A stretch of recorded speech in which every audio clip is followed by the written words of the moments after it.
today is actually Day of the Dead. Today is November the 1st. Actually, Day of the Dead, we celebrate on November 1st and November the 2nd. November 1st, usually you celebrate the children. That's why today is called Dia de los Inocentes, which is the Day of the Innocent Ones. And tomorrow we'll celebrate the adults. And in Mexico, traditionally, you go to the cemetery, you bring flowers, you bring gifts, whether it'll be food or things that your loved ones that had passed, they were really attached to.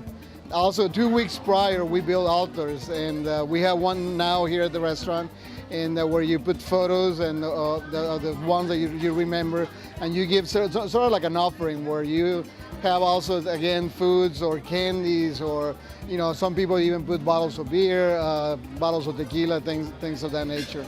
And the reason why we chose the food that we have here is because a lot of these foods were the foods that most of the people that had passed, especially in Mexico, really enjoy. We started with the tamales. Both of them are, we have the two different types, the one with the banana leaves.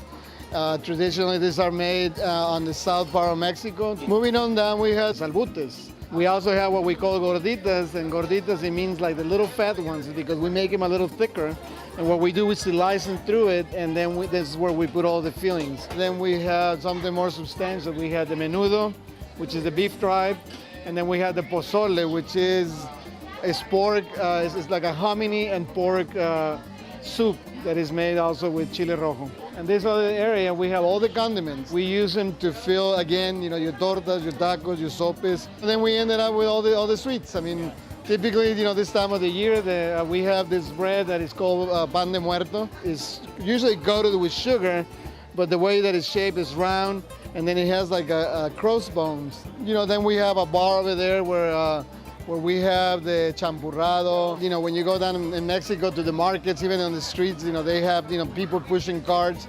And then they have the agua de tamarindo, which is the dark one, the brown one.